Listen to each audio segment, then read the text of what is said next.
Unlock the secrets of the past. Discover the most incredible archaeological sites in Jordan, from the lost city of Petra to mysterious desert castles. This ultimate guide dives deep into ancient history, revealing Nabataean wonders, Roman ruins, biblical locations, and hidden prehistoric treasures. Jordan's most incredible archaeological discoveries that rewrote history. The Rose City of Petra.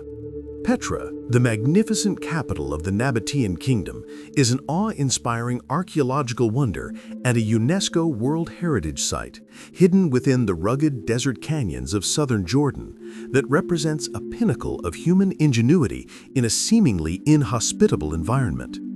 Established possibly as early as the 4th century before Christ, the city truly flourished from around the 1st century before Christ into the 1st century Anno Domini, becoming the vital nexus for the lucrative incense trade routes that carried frankincense and myrrh from southern Arabia to the markets of Egypt, the Greco-Roman world, and beyond, amassing immense wealth that funded the construction of its most iconic monuments.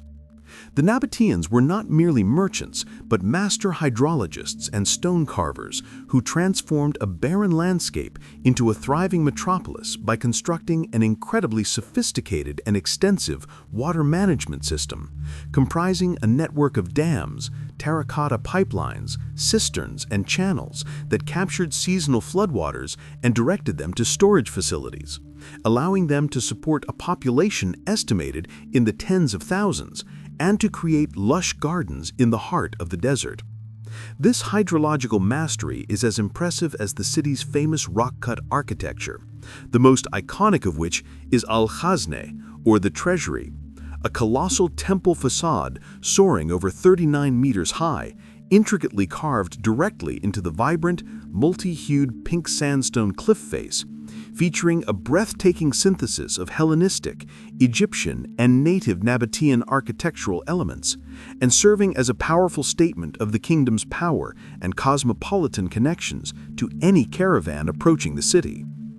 However, Petra's wonders extend far beyond this single image. The city sprawls across a vast area containing thousands of other monuments, including the Street of Facades, a canyon wall lined with the ornate tombs of wealthy citizens, the massive Roman-style theater capable of seating 3,000 spectators, the towering Adir Monastery, an even larger facade reached by a long pilgrimage climbing up the mountain, the royal tombs with their immense cavernous interiors, and the Great Temple Complex, a sprawling site suggesting grand public ceremonies and administrative functions.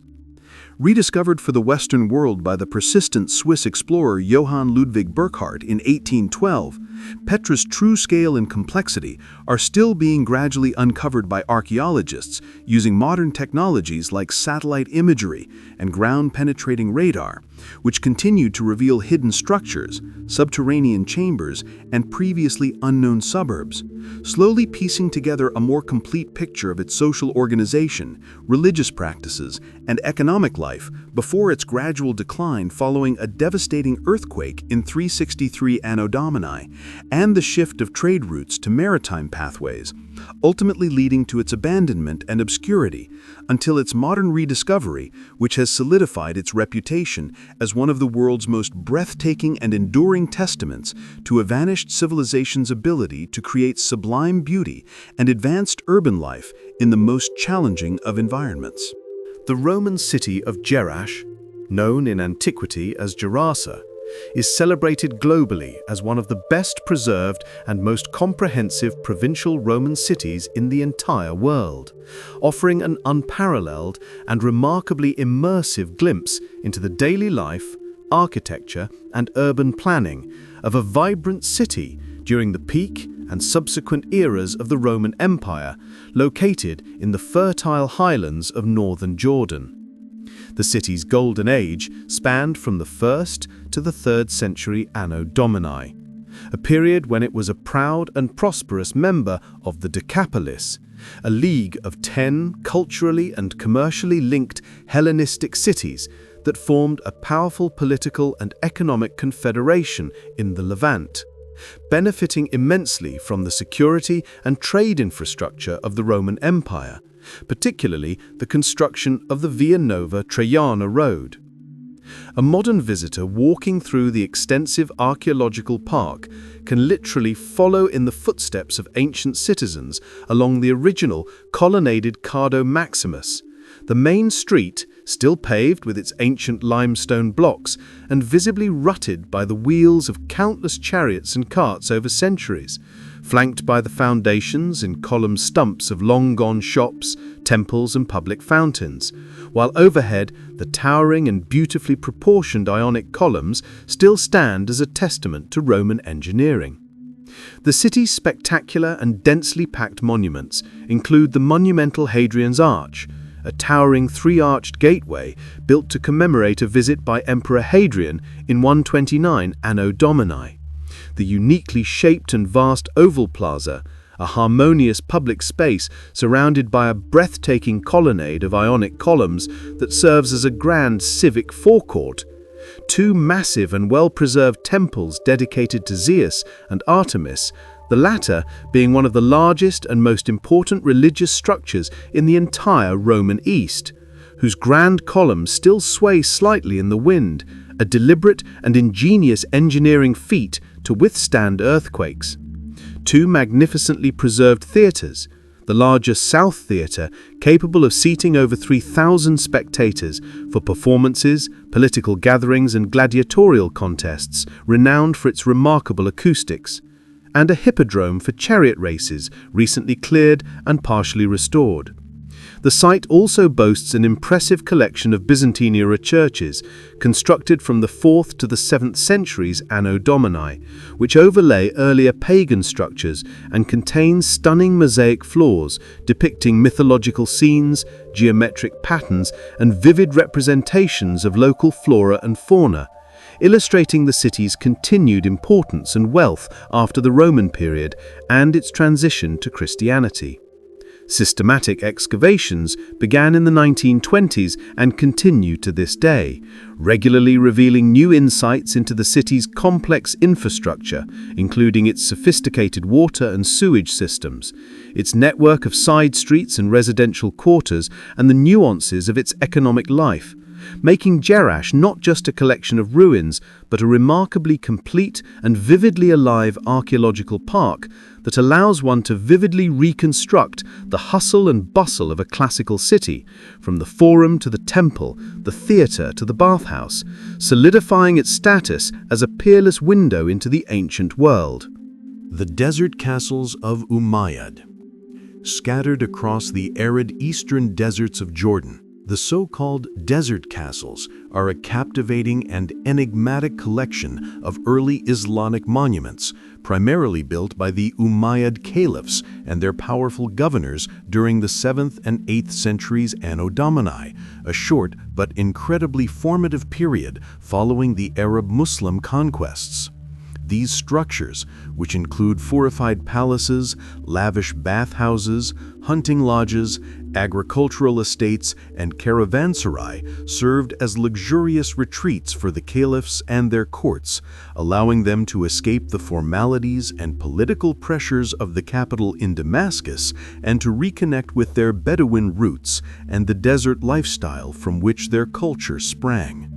Far from being mere military forts, they are exquisite and sophisticated examples of early Islamic art and architecture, blending Byzantine, Persian, and Syrian influences into a unique and nascent Islamic style that would later flourish in grand mosques and palaces.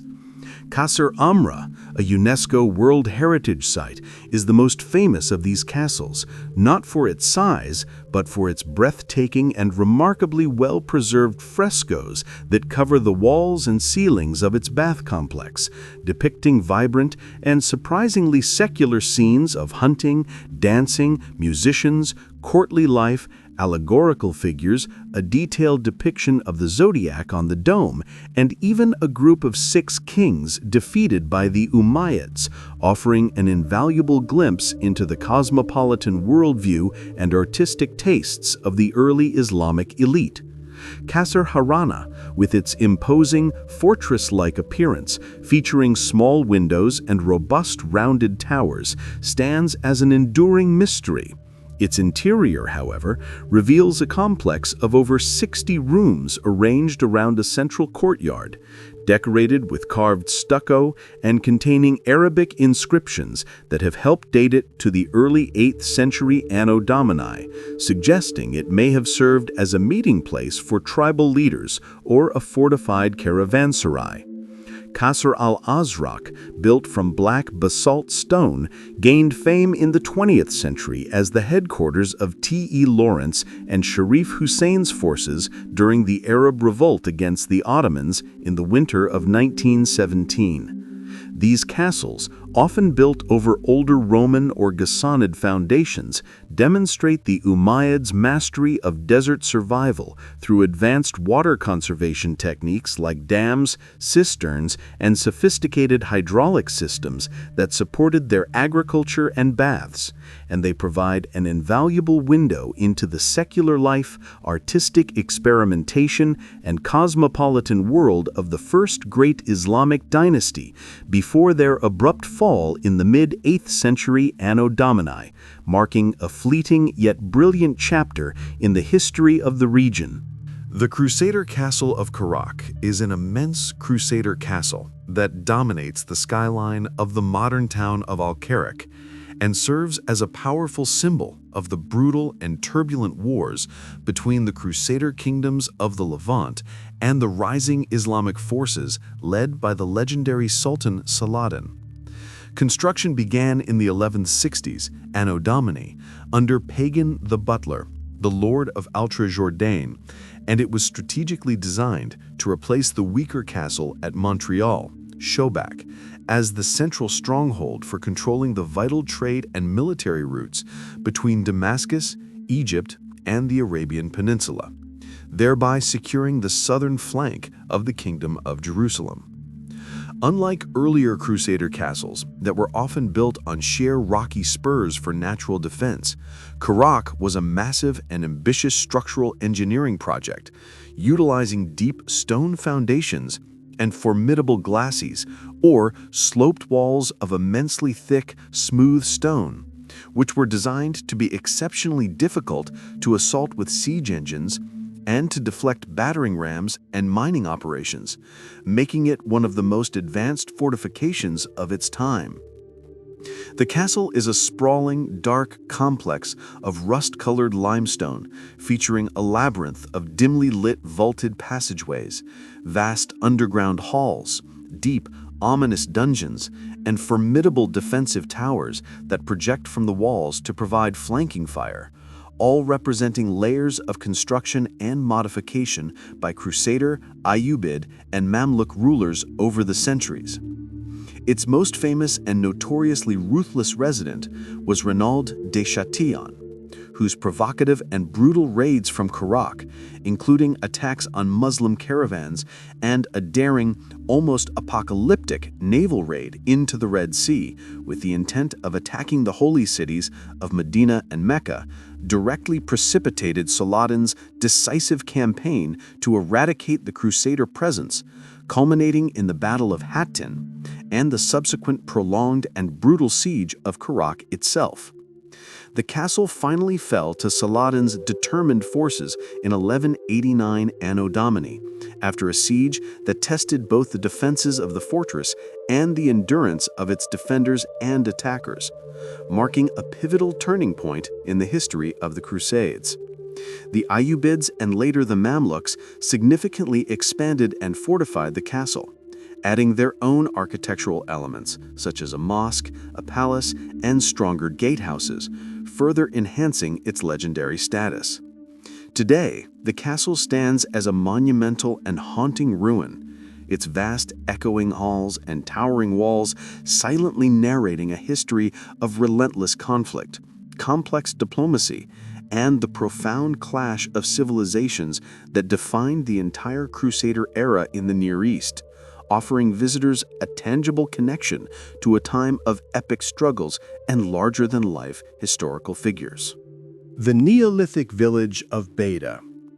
Just a short distance north of the spectacular rock-cut city of Petra lies Beidha, one of the most significant and extensively studied Neolithic sites in the Middle East, offering a remarkable and detailed window into the very dawn of agriculture and the establishment of the first settled village life, a revolutionary period in human history that occurred around 7,000 to 6,500 before Christ.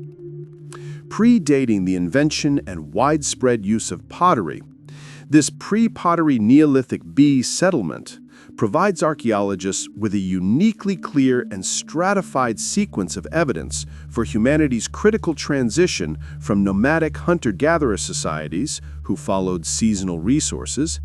to established year-round farming-based communities that began to fundamentally reshape their environment and social structures. Excavations led by the pioneering archaeologist Diana Kirkbride in the 1950s and 60s revealed a fascinating and unusual architectural evolution, beginning with a phase of semi-subterranean round stone houses that were partially dug into the earth for stability and insulation, which then evolved over several centuries into more complex, rectangular, multi-room structures with carefully plastered floors and walls, suggesting a developing sense of private property, social organization, and perhaps a more defined family unit structure. The inhabitants of Beidha were among the world's very first experimental farmers, domesticating wild goats and cultivating the earliest forms of barley, emmer wheat, and lentils, a set of activities that fundamentally and permanently changed the relationship between humans and their environment, leading to population growth, food surplus, and eventually social stratification.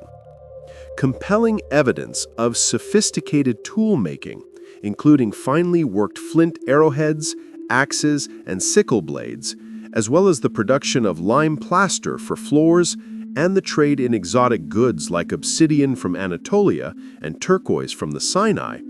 points to a surprisingly complex society with specialized skills, aesthetic sensibilities, and far-reaching economic connections that stretched across the ancient Near East.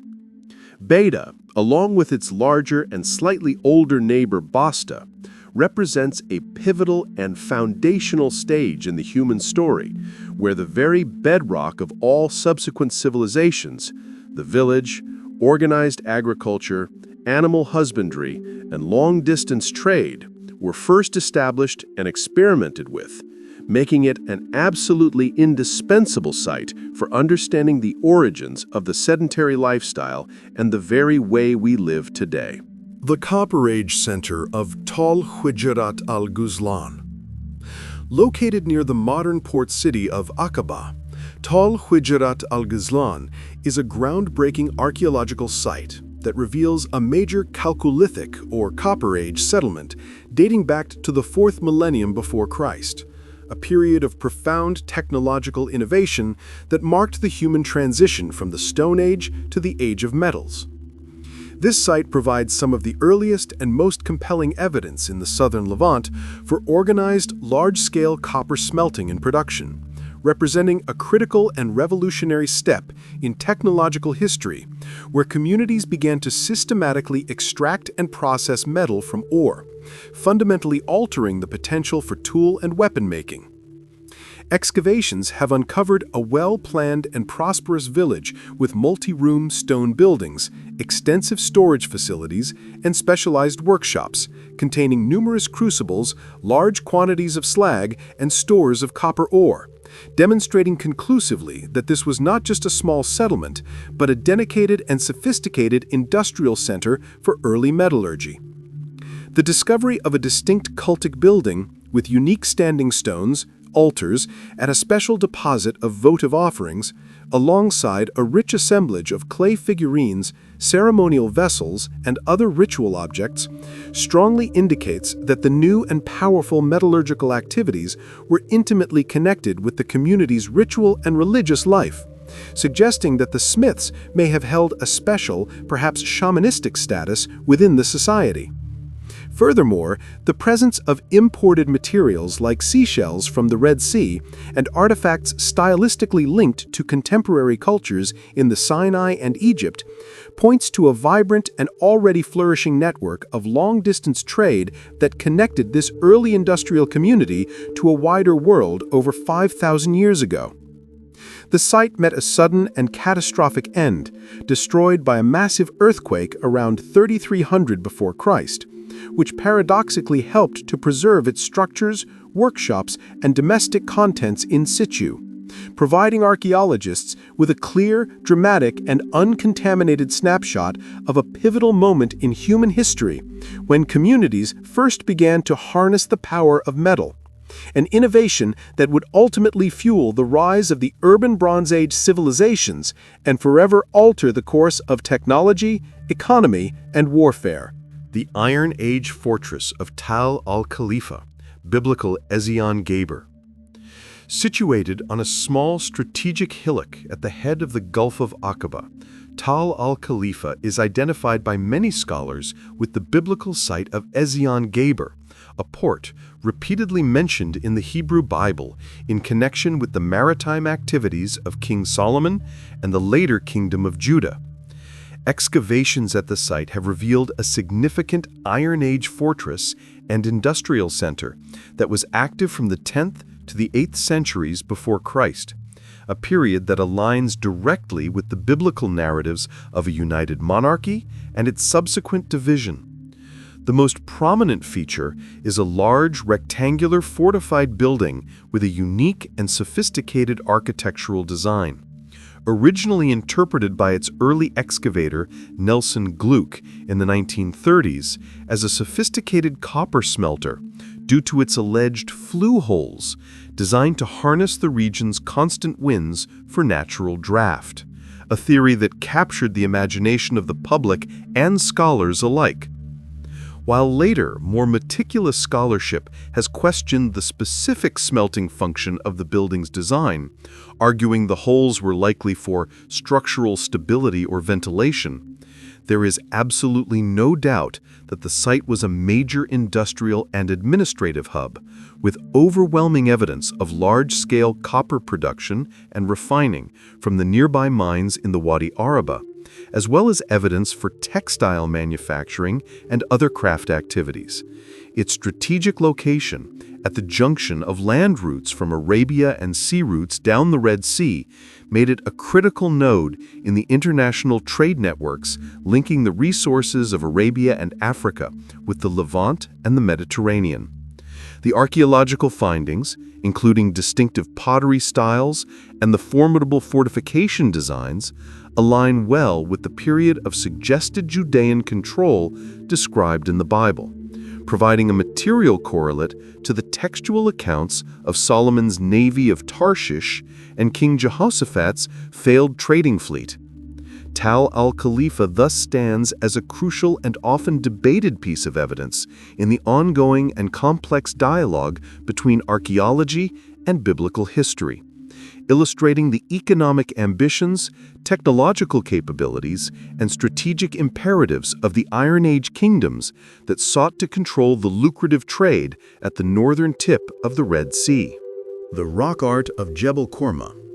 The Jebel Qurma region, a vast and austere landscape within the Hara, or Black Basalt Desert of northeastern Jordan, constitutes an archaeological treasure trove of extraordinary richness, preserving one of the largest and most dense concentrations of ancient rock art and inscriptions anywhere in the entire Middle East. An immense open-air archive etched onto countless dark boulders over countless generations. This sprawling, silent gallery provides an unparalleled and deeply personal record of the lives, beliefs, languages, and changing environments of the nomadic pastoralists and traders who traversed and inhabited this arid region for millennia, leaving behind a legacy not of kings and monuments, but of individual voices and daily concerns. The tens of thousands of inscriptions, primarily written in early alphabetic scripts like Safaitic and Haismaic, date mostly from the 1st century before Christ to the 4th century Anno Domini, and were casually yet deliberately scratched onto the stone surfaces by these nomadic peoples, representing some of the earliest forms of writing in the Arabic language family. These are not formal royal proclamations, but intimate, often poignant, textual graffiti that mention the writers' names, their tribal affiliations, their daily struggles with finding pasture and water for their herds of camels and goats, their grief for deceased companions, their prayers to various deities for safety and rain, and their observations of raids, conflicts, and significant events like the sighting of a comet or a distant army, offering a raw and unfiltered window into the mindset of the pre-Islamic inhabitants of the Syrian desert. Accompanying these textual revelations are tens of thousands of petroglyphs, or rock carvings, depicting a stunning and vibrant array of subjects with remarkable skill in observation, detailed and dynamic scenes of hunters pursuing oryx, ibex, and even now extinct lions, depictions of armored warriors on horseback and camelback engaged in battle or ceremony, and intricate representations of the desert's flora and fauna, including ostriches, leopards, and scorpions, which served as both a record of the local ecosystem and a form of symbolic expression. Recent intensive archaeological surveys in this previously overlooked region have also identified and documented numerous stone-built structures, including burial cairns, dwelling enclosures, and vast desert kites, massive, long stone walls funneling towards enclosures used for the large-scale communal hunting of gazelle and other animals, showing that the area was a dynamically used and resource-rich landscape for thousands of years, far from the empty wasteland it might appear today. The ongoing Jebel Qurma archaeological project is therefore revolutionizing our understanding of the pre-Islamic nomadic world, revealing it not as a historical void, but as a culturally, textually, and artistically rich environment where complex societies with their own histories, literatures, and artistic traditions moved and interacted, leaving a permanent and profound mark on the stone canvas of the desert for modern scholars to decipher. The Byzantine Church of St. George at Madaba, the modest modern town of Madaba, nestled in the central highlands of Jordan, is world-famous for housing one of the most extraordinary and unique treasures of the early Christian world, the Madaba map, a magnificent and immense mosaic floor preserved within the contemporary Greek Orthodox Church of St. George. Dating from the 6th century Anno Domini, during the peak of the Byzantine era under the Emperor Justinian, this map is the oldest surviving original cartographic depiction of the Holy Land and, most importantly, of Jerusalem itself, making it an artifact of immense historical, geographical, and theological significance. Composed of over 2 million vividly colored stone and glass tesserae, the map originally measured a staggering 21 by 7 meters and depicted the biblical land from Lebanon and the Nile Delta in the north to Egypt in the south, and from the Mediterranean Sea in the west to the eastern desert, presenting a detailed and theologically informed bird's-eye view geography of the region for the benefit of pilgrims and the congregation. It functioned as a practical guide and a spiritual affirmation, showing over 150 labeled cities, towns, and villages such as Jericho, Bethlehem, and Gaza, along with rivers like the Jordan, mountains, palm trees, and boats sailing on the Dead Sea, with Jerusalem rendered in striking, disproportionate detail with its cardo, or main colonnaded street, and major churches like the Holy Sepulchre, placed authoritatively at the very center of the world in accordance with the Christian worldview of the time. Beyond its immense cartographic value, the map is an invaluable historical document, confirming the locations and Byzantine names of many biblical sites, and providing a snapshot of the 6th century landscape that has been instrumental in modern archaeological research, including the discovery of specific structures in Jerusalem. Madaba itself, often called the City of Mosaics, contains dozens of other spectacular mosaic floors from the 5th through 7th centuries Anno Domini that have been discovered in its other churches and public buildings, depicting vibrant scenes from mythology, nature, daily life, and hunting, all testifying to a vibrant, wealthy, and artistically sophisticated Christian community that flourished here for centuries, making the town and its central map a U-paralleled window into the cultural and religious life of the Byzantine period in the Transjordan. The Herodian fortress of Machaerus, perched in stark, dramatic isolation on a lonely, windswept hilltop overlooking the dead, still waters of the Dead Sea, the fortress of Machaerus was one of the great palace fortresses constructed by Herod the Great, and it is forever etched into history and legend as the reputed site of the imprisonment and brutal execution of John the Baptist, a story that has resonated through art and literature for 2 millennia. Constructed around 25 before Christ on the site of an earlier Hasmonean stronghold, Machaerus was designed by Herod to be a virtually impregnable stronghold and a luxurious royal residence, commanding strategic and panoramic views into the territories of Judea and Nabataea, thus securing the eastern frontier of his kingdom and serving as a potential bolt hole in times of rebellion. The complex, as described by the 1st century Jewish historian Josephus Flavius and confirmed by archaeology, included a fortified palace with a central courtyard, opulent Roman-style baths with hypocaust systems, and massive defensive walls and towers that exploited the natural topography of the ridge, making it one of the most formidable citadels in Herod's building program. According to Josephus, it was here, during a lavish birthday celebration for Herod Antipas, that Salome, the daughter of Herodias, danced and, at her mother's urging, requested the head of John the Baptist, who had been imprisoned for publicly condemning their marriage as unlawful. The grisly request was granted, and John was beheaded in the fortress. After Herod's death, the fortress was occupied by a Roman garrison until it was systematically destroyed by the legions of Lucilius Bassus during the First Jewish-Roman War in 71 Anno Domini, to prevent it from being used again as a rebel stronghold. Archaeological excavations since the 1960s have meticulously confirmed Josephus's descriptions, uncovering the foundations of the Herodian palace, the bathhouse, the formidable defensive systems, and a lower city with a synagogue. But most poignantly, archaeologists discovered a subterranean cave complex beneath the courtyard of the palace, featuring a carved holding chamber and an anchor point for a rope or chain, which is strongly suggested to have been the dungeon where the prophet John was held captive. The stark, dramatic ruins of Machaerus, standing in solemn isolation against the vast desert backdrop, powerfully evoke one of the most famous and tragic narratives of the New Testament,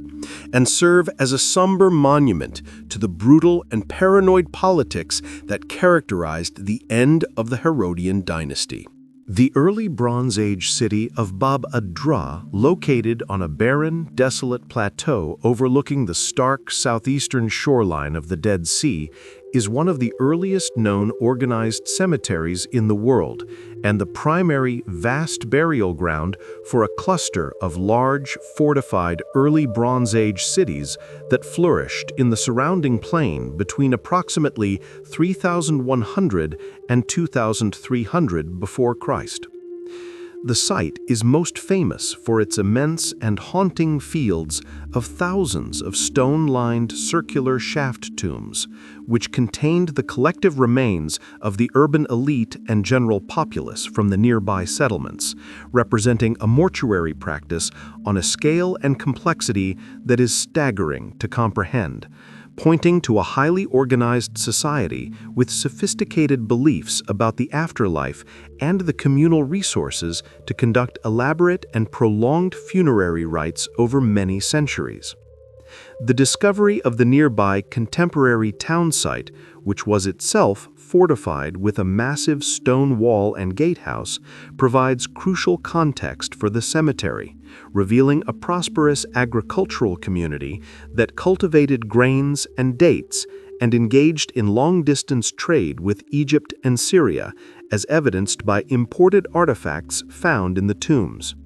For many scholars and archaeologists, Babadhra and the surrounding area of the plain, which archaeological evidence indicates was suddenly, violently, and completely destroyed by a widespread conflagration around 2350 before Christ, followed by a long period of abandonment, have become central to the ongoing and often heated archaeological and biblical debate about the historical basis for the narrative of the destruction of the cities of the plain, notably Sodom and Gomorrah, as described in the book of Genesis. Whether or not one accepts this specific biblical identification, the site offers an unparalleled, sobering, and scientifically rich glimpse into the mortuary practices, social stratification, religious beliefs, and the ultimate catastrophic collapse of one of the Levant's first great urban civilizations at the end of the early Bronze Age, a period of widespread societal breakdown whose causes, whether climatic change, warfare, or internal social collapse, continue to be vigorously investigated by researchers drawn to this ancient and evocative landscape. The Crusader Castle of Shobak, Montreal. Preceding the construction of the more famous Karak castle, the Crusader Castle of Shobak, originally known as Montreal, was the first major stronghold built by the Crusaders east of the Jordan River, marking the ambitious expansion of the Kingdom of Jerusalem into the territory known as Ultra-Jordan.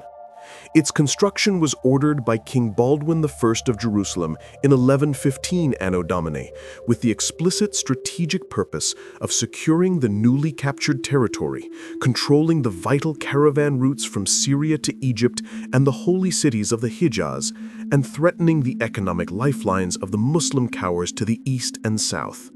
Perched in dramatic isolation on a lonely, conical hill amidst a rugged landscape, the castle is a formidable example of early 12th century Crusader military architecture, characterized by a massive curtain wall following the contours of the hill, deep rock-cut ditches to hinder siege towers, and several imposing towers that projected from the walls to provide flanking fire against attackers.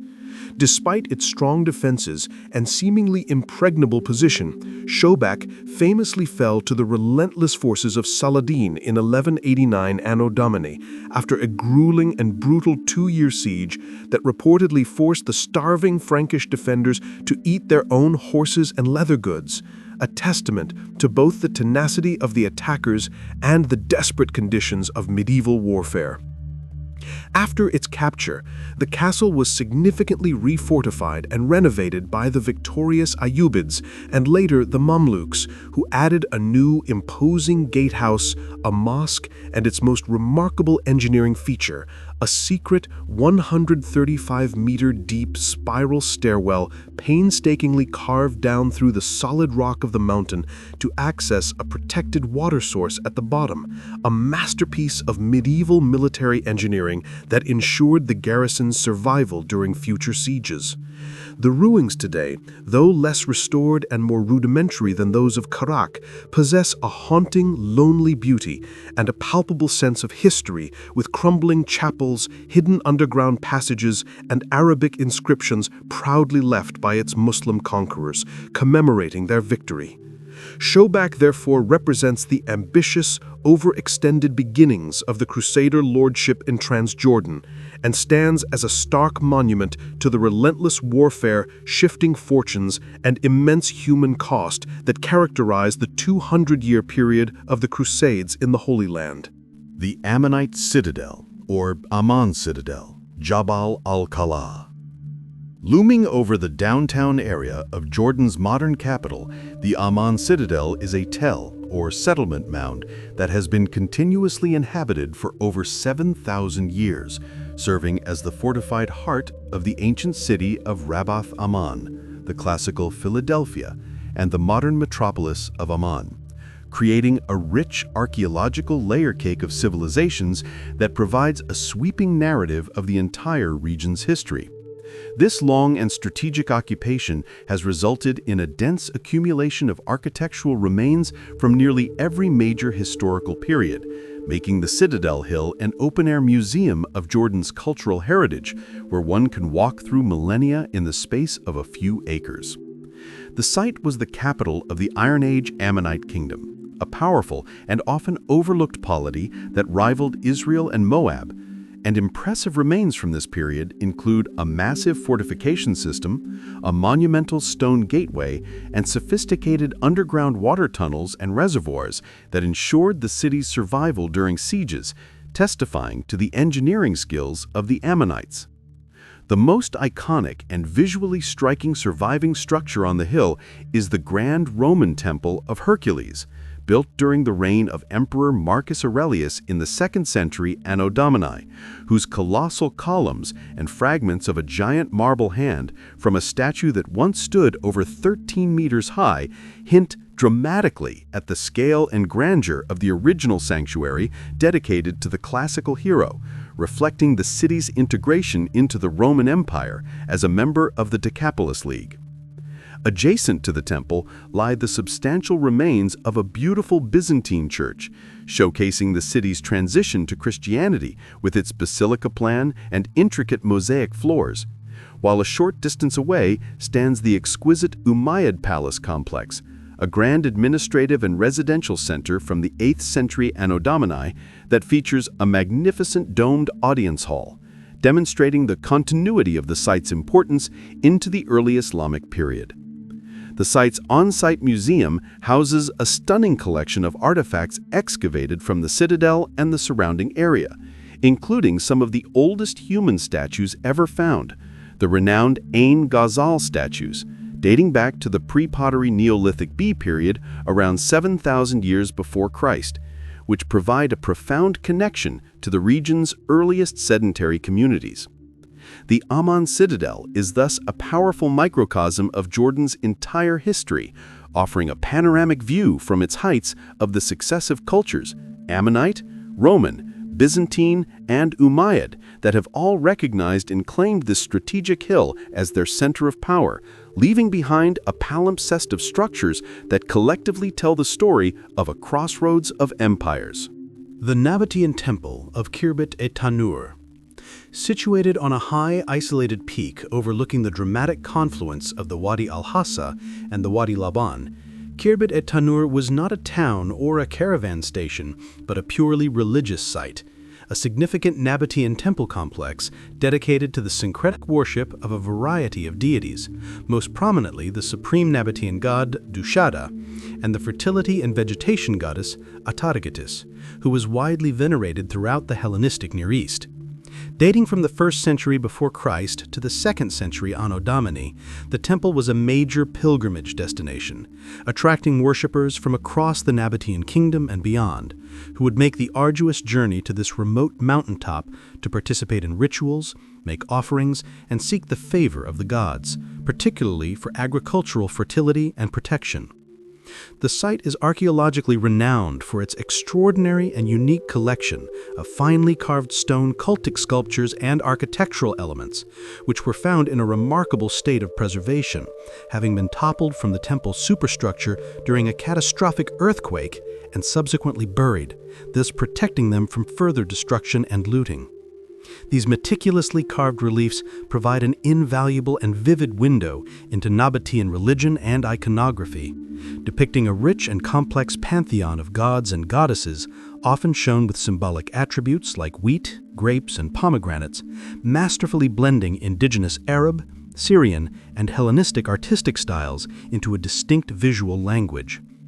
Among the most famous finds are a stunning bust of the goddess Atargatis, identified by a Greek inscription, surrounded by a zodiac wheel, highlighting the astrological knowledge and syncretic nature of Nabataean belief, and intricate, lush floral and vine motifs that showcase the exceptional skill and naturalistic sensibility of Nabataean stone carvers, whose work here is considered some of the finest from the entire kingdom.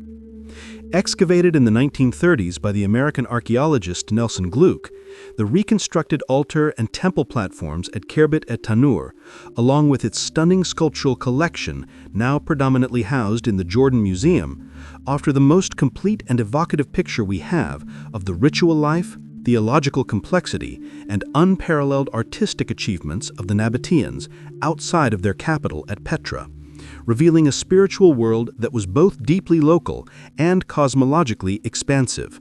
The Roman-Byzantine town of al-Jimal, known poetically as the Black Gem of the Desert, al-Jimal is a stunningly preserved ruins of a provincial Roman, Byzantine, and early Islamic town built almost entirely from local black basalt stone, whose dark, imposing structures rise dramatically from the flat plains of northern Jordan near the Syrian border, creating an atmosphere of haunting and timeless beauty. Its origins date back to the 1st century Anno Domini as a Nabataean agricultural and trading settlement, but it flourished most prominently from the 2nd to the 7th centuries Anno Domini under Roman and Byzantine rule as a prosperous village on the frontier, part of the Limes Arabicus defensive system, though it was never a legionary fortress but rather a civilian community that thrived on farming and regional commerce. Unlike the grand, marble-clad cities of Jerash or Philadelphia, Amman, al-Jimal offers a more intimate, authentic, and textured glimpse into the daily life of a modest but successful desert community, with its architecture reflecting practical needs and local materials rather than imperial pomp. The site is a sprawling labyrinth of over 150 standing buildings, many with walls still soaring to 2 and even 3 stories high, including multi-story houses, courtyards, churches, shops, baths, and massive reservoirs, all interconnected by a network of narrow, winding streets that evoke the lived experience of its ancient inhabitants. The town was never a military fortress in the formal sense, yet its inhabitants built robust, defensible homes with small, high windows and sturdy gates, reflecting the occasional instability and threat of raids that characterized life on the empire's edge. Its 13 Byzantine churches, some with beautifully carved inscriptions and crosses, attest to a large, wealthy, and devout Christian community that existed here before the arrival of Islam, with the mosaics from these churches now removed for preservation. The town was eventually abandoned after a series of earthquakes in the mid-8th century Anno Domini, and never substantially reoccupied, leading to its exceptional preservation, which allows visitors today to walk through its ancient streets, enter its homes, and truly feel the palpable presence of its past inhabitants, making it one of the most atmospheric, evocative, and academically valuable archaeological sites in the entire Middle East for understanding vernacular architecture and daily life in the late antique period. The early Bronze Age city of Tal Jawa, south. Situated in the fertile highlands south of Amman, Tal Jawa South is an archaeological tell that has yielded an exceptionally rich and continuous sequence of occupation, with its most significant and well-documented levels dating to the Iron Age, providing a crucial data point for understanding the material culture of the Ammonite kingdom in its heartland. Excavations have uncovered the substantial remains of a heavily fortified town from the 9th and 8th centuries before Christ, a period of emerging statehood and frequent conflict among the kingdoms of Ammon, Moab, and Israel, with the site's impressive defensive system featuring a casement wall and a monumental multi-chambered gate complex, speaking directly to its strategic importance and the constant need for protection in a politically volatile period. The site is renowned for its sophisticated and well-preserved domestic architecture, which provides detailed insights into the daily life, family structure, and economy of its inhabitants, including several classic 4-room houses, a building type common throughout the southern Levant that typically featured a broad room at the back and 3 long rooms divided by pillars, serving as a combined living space, stable, and storage area for a family unit. Among the most important discoveries at Jawa are hundreds of artifacts that help to define the material culture of the Ammonite heartland, including a significant collection of distinctive, hand-burnished painted pottery, clay figurines of animals and deities, stamp seals bearing Ammonite inscriptions with names like belonging to Paltiel, which confirms the local linguistic and administrative practices, and other everyday objects such as loom weights, grinding stones, and metal tools. The meticulous excavation, recording, and publication of Jawa have made it a type site, or a key reference site, for understanding the Iron Age in central Transjordan, providing archaeologists with a well-dated stratigraphic sequence and a clear assemblage of artifacts that can be used to compare and contrast the cultures of the Ammonites with their contemporary Israelite, Moabite, and Aramean neighbors, thereby illuminating the complex mosaic of peoples and polities that existed in the region during the biblical period. The Nabataean caravan station of Humeima. Founded in the 1st century before Christ, Humeima was a strategically vital Nabataean settlement located directly on the incense road that connected the capital city of Petra with the Red Sea port of Luki-Kom, serving as a crucial way station for caravans laden with frankincense, myrrh, and other luxury goods traversing the harsh desert landscape. Unlike many other major sites that were built over by later, grander civilizations, Humeima offers a remarkably clear and undisturbed stratigraphic view of a Nabataean agricultural and trading community, allowing archaeologists to trace its development and decline with exceptional precision. The site contains the extensive ruins of a large caravanserai, providing evidence of the lodging and services offered to traveling merchants, a well-appointed Nabataean villa with beautifully painted walls, hinting at the wealth of its owner. 5 Byzantine churches, testifying to the community's conversion to Christianity and continued prosperity into the 5th and 6th centuries Anno Domini. A Roman fort from the period following the annexation of the Nabataean kingdom, and an early Abbasid period desert palace, Qasr Humeima, built by a relative of the Abbasid caliphs in the 8th century Anno Domini, showcasing the site's enduring strategic importance. The most impressive and defining feature of Humeima is its sophisticated and extensive water catchment system, a masterpiece of Nabataean hydraulic engineering, which included an extensive network of dams, cisterns, and underground channels that captured, stored, and distributed every possible drop of the scarce desert rainfall, allowing for the cultivation of wheat, grapes, and olives in an otherwise arid environment, and sustaining the community and its passing caravans. This hydraulic mastery was the key to the Nabataean success in dominating the desert trade routes, and Humeima stands as a pristine example of this technology. The site's long but distinct periods of occupation, Nabataean, Roman, Byzantine, and early Islamic, make it an excellent laboratory for studying the cultural, economic, and political transitions in southern Jordan over a full millennium, from the heyday of the incense trade to the dawn of the Islamic era, with each layer contributing to a deeper understanding of how desert communities adapted to changing imperial powers and economic realities. The Roman-Byzantine city of Abila, Quailiba.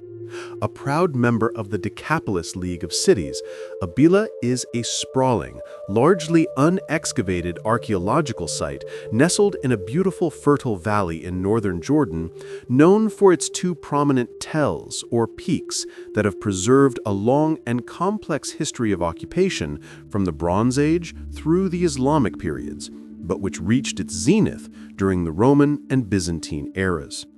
The city is particularly famous for its extensive and beautifully preserved necropolises, which feature hundreds of rock-cut tombs with decorated facades, some of which are multi-chambered and bear detailed Greek inscriptions identifying the wealthy families buried within, offering a direct and poignant connection to the city's ancient inhabitants and their social structures. Above ground, the extensive ruins scattered across the valley and hillsides include the substantial remains of a grand basilica church with intricate and well-preserved mosaic floors depicting geometric patterns and floral motifs, a theater that once hosted performances for the populace, a nymphaeum or monumental public fountain that would have been a hub of social activity, public baths demonstrating the Roman lifestyle,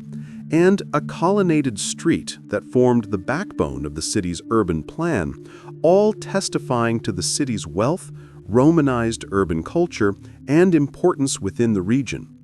The ongoing and patient archaeological excavations at Abila, which have only scratched the surface of its immense potential, continue to reveal new structures slowly, including more churches, a possible temple precinct, and extensive residential quarters, gradually bringing this important but less visited Decapolis city out of the shadow of its more famous neighbors like Jerash and Gadara. Its rural, picturesque setting and vast, largely unexplored area where the outlines of streets and buildings are still visible beneath the grass and soil give it a profound sense of mystery and anticipation, holding the promise of future discoveries that could further illuminate the history, economy, and daily life of the Decapolis region and challenge our current understanding of this fascinating league of cities. The early Islamic town of Aila, early Islamic Aqaba. Adjacent to the ancient Nabataean and Roman port of Aila, the early Islamic town of Aila represents a foundational and brilliantly planned urban settlement from the very dawn of the Islamic era, providing a clear archaeological blueprint for the earliest phase of Islamic urbanism and military architecture. Founded around 650 Anno Domini by the Caliph Usman ibn Affan, its layout is a classic and exceptionally early example of a Muslim garrison town, or misr, designed as a perfectly square enclosure with formidable walls, semicircular projecting towers, and 4 monumental gates, one in the center of each wall. A plan that directly echoes the geometry and defensive principles of earlier Roman castra, but was now employed for a new Islamic polity. Excavations have revealed this unique fortified plan in remarkable clarity, along with the orderly internal street grid, private houses, a central mosque positioned near the gate facing Mecca, and a souk, marketplace, within its walls, all illustrating the sophisticated organization of space, community life, and economic activity by the new Muslim administration in a strategically vital location. The discovery of the Aila Axe, a lead seal bearing the name of Ahmed ibn Tulun, the independent Abbasid governor of Egypt in the 9th century Anno Domini, within the town underscores Aila's continued importance in regional trade and politics well into the Abbasid period, connecting it to the wider economic networks of the Islamic Empire. The site of early Islamic Aila is of paramount importance because it physically manifests the rapid transition from the classical to the Islamic world in this key Red Sea hub, demonstrating how the new Muslim rulers immediately established organized, secure, and economically functional urban centers to consolidate their control over conquered territories. And it stands in direct architectural and historical continuity with the older port of Aila, showing a seamless evolution of urban life rather than a disruptive break, thereby offering invaluable insights into the formative processes of Islamic civilization. The Crusader and Ayyubid Castle of Ajloun, Qalat ar-Rabad. In stark contrast to the Crusader castles of Karak and Shobak, which were built by the Franks, Ajloun Castle is a magnificent Muslim fortress constructed by the Ayyubids in the 12th century Anno Domini, explicitly to counter the Crusader threat from their strongholds in the Jordan Valley and at Belvoir, representing a defiant and strategic statement of Muslim power in the densely forested highlands of northern Jordan. Built on the foundation of a former monastic rabad, or suburb, the castle was erected by one of Saladin's most trusted generals, Izz al-Din Usama, between 1184 and 1188 Anno Domini, a period of intense warfare and reconquest. Its strategic position on Jebel Alf was meticulously chosen to allow it to control the iron mines of the area, to protect the vital communication and trade routes between Damascus and the Jordan Valley, and to signal a permanent check on Frankish expansion east of the Jordan River. The castle is a masterpiece of Islamic military architecture, featuring a deep defensive ditch, a massive and complex gatehouse designed to confuse and slow attackers, a labyrinth of vaulted passages and storage rooms, and numerous carefully positioned arrow slits that provided overlapping fields of fire for archers, making it a formidable and technologically advanced stronghold for its time. It was later significantly expanded and strengthened by the Mamluk Sultan Baybars in the 13th century, after being partially damaged by Mongol raids, with the addition of a powerful new tower that further dominated the approach.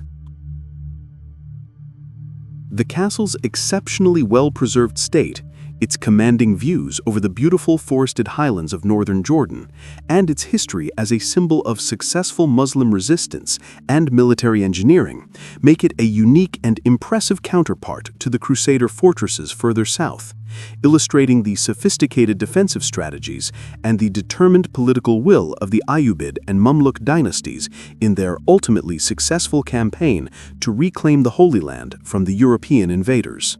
The prehistoric statues of Ain Ghazal. Located on the northeastern outskirts of Amman, Ain Ghazal was one of the largest and most important pre-pottery Neolithic bee settlements in the entire Near East, a massive, thriving community that flourished between 7,200 and 5,000 before Christ, and at its peak was home to an estimated 3,000 people, a staggering population density for the era that challenges traditional views of early village life. The site is world famous for the dramatic discovery, beginning in the 1980s, of several caches of extraordinary human-like statues and busts, which are among the oldest large-scale representations of the human form ever found, and represent a breathtaking achievement in prehistoric art and symbolic thought.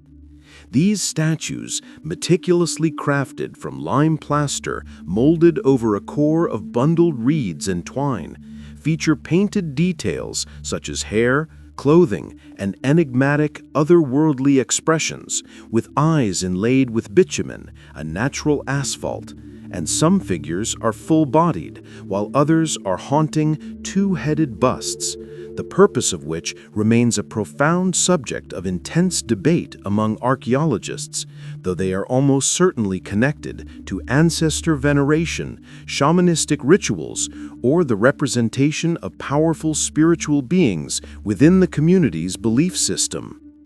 The discovery of Ain Ghazal, along with its astounding statuary, fundamentally revolutionized our understanding of the Neolithic period, revealing a level of social complexity, artistic sophistication, communal organization, and symbolic thought previously unimaginable for such an early date, forcing a re-evaluation of the cognitive capabilities of our early ancestors. The site also provides crucial and extensive evidence for the long-term transition from hunting and gathering to agriculture and animal domestication, showing the gradual shift in diet and economy that would forever change humanity's relationship with the natural world, making Ain Ghazal a true cornerstone of prehistoric archaeology and an indispensable site for probing the deep roots of human culture, religion, and society. The Roman military outpost of Udru, located just east of Petra,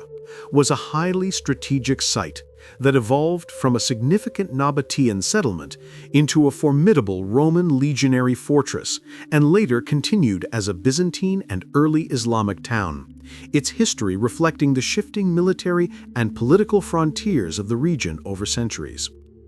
The Romans established a large and imposing fortress here, likely in the 2nd century Anno Domini, possibly to house elements of the Legio Six Ferrata as a key component of the Limes Arabicus, the fortified frontier system designed to secure the eastern boundaries of the Roman Empire in the province of Arabia.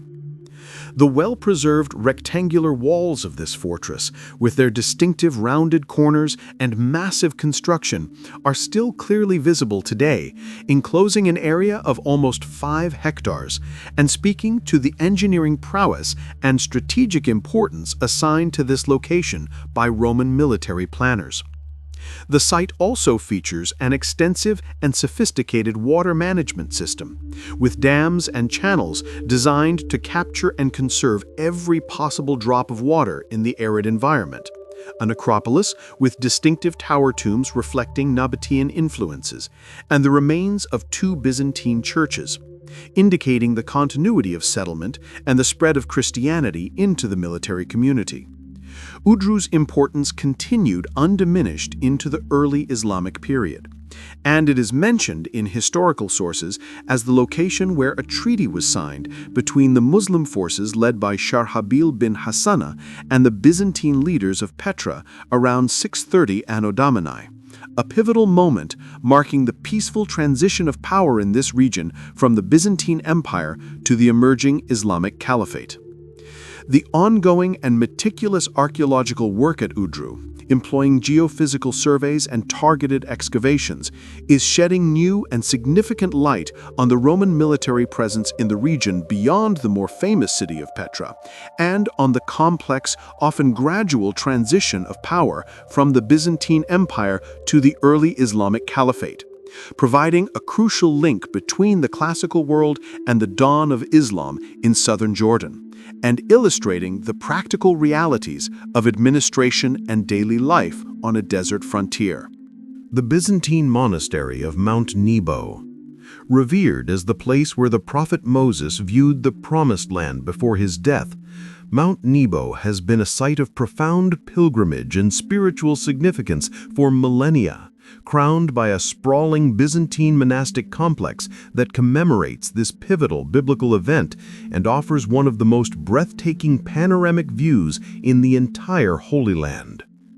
The main memorial church, constructed in the 4th century Anno Domini to mark the site, was expanded over the following centuries into a large basilica with a remarkable collection of exquisite mosaic floors that rank among the finest surviving examples of Byzantine art in the region, depicting vibrant scenes of hunting, agriculture, and pastoral life alongside intricate geometric patterns and symbolic animals, providing a vivid glimpse into the artistic sensibilities and daily world of the 6th century Christian community that thrived here. The most famous of these mosaics, located in the Diaconic Baptistry, is a stunning portrayal of a hunting scene with a rich border of local flora and fauna, showcasing the skill of the mosaicists who worked at this remote mountaintop sanctuary.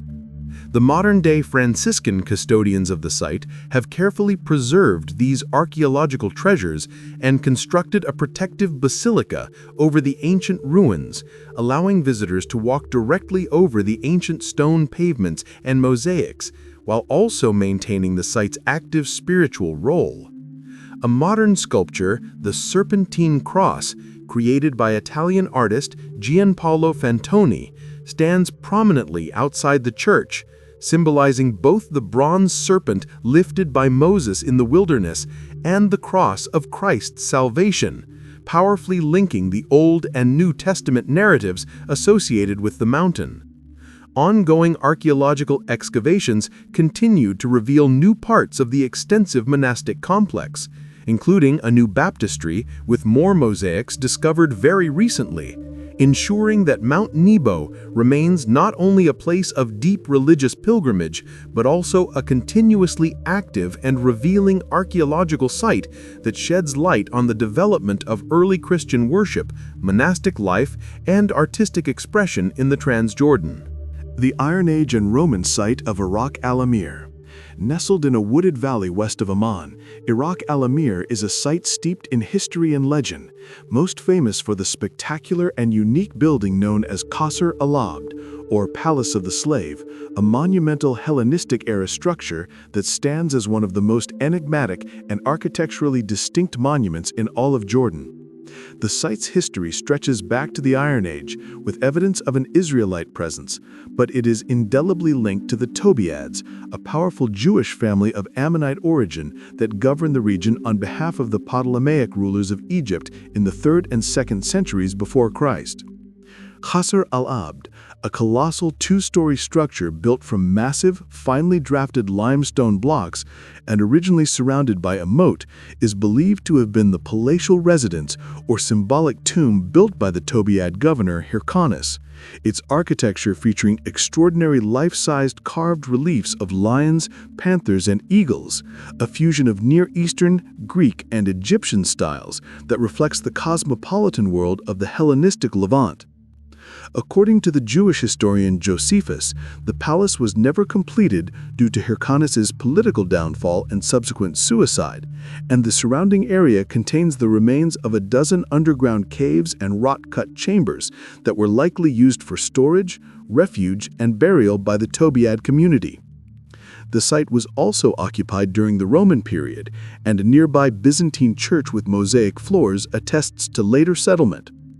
The combination of the mysterious, unfinished palace, the dramatic cave complexes, and the bucolic setting gives Iraq al-Amir a uniquely romantic and evocative atmosphere, offering a tangible connection to the complex political and cultural dynamics of the Hellenistic period in Transjordan,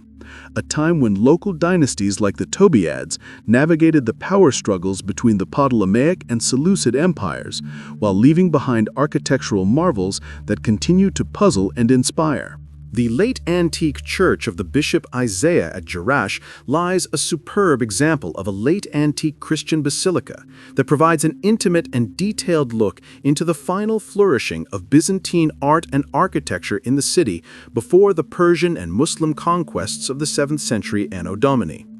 Constructed in 531 Anno Domini, as recorded in a dedicatory inscription, the church was part of a vibrant Christian community that saw the construction of over a dozen churches in Jerash, often built directly atop the remains of earlier pagan temples and Roman structures, symbolizing the city's religious transformation. The church is architecturally significant for its well-preserved plan, which includes a central nave flanked by side aisles, a tripartite sanctuary, and a narthex, all constructed with the distinctive yellow limestone characteristic of Jerash. However, its true glory lies in its magnificent and exceptionally well-preserved mosaic floor, one of the finest in a city renowned for its mosaics, which covers the entire nave with a rich and complex tapestry of intricate geometric patterns, interlaces, and a stunning array of realistic and symbolic depictions of animals, plants, and everyday objects. These include vivid representations of local and exotic creatures, fruit baskets, and various vessels, all rendered with a masterful sense of color, perspective, and detail that reveals the high skill of the mosaic workshops active in 6th century Jerash. The survival of this mosaic, protected for centuries by layers of earth, offers a breathtaking snapshot of the artistic sophistication and wealth that persisted in the city, even as the broader Byzantine Empire faced increasing political and military pressures. The Church of Bishop Isaiah thus stands not as a monument to imperial power, but as a testament to the enduring vitality of local piety and artistic patronage in the final golden years of Byzantine Jerash. A beautiful and poignant final chapter in a long urban history of this remarkable Decapolis city.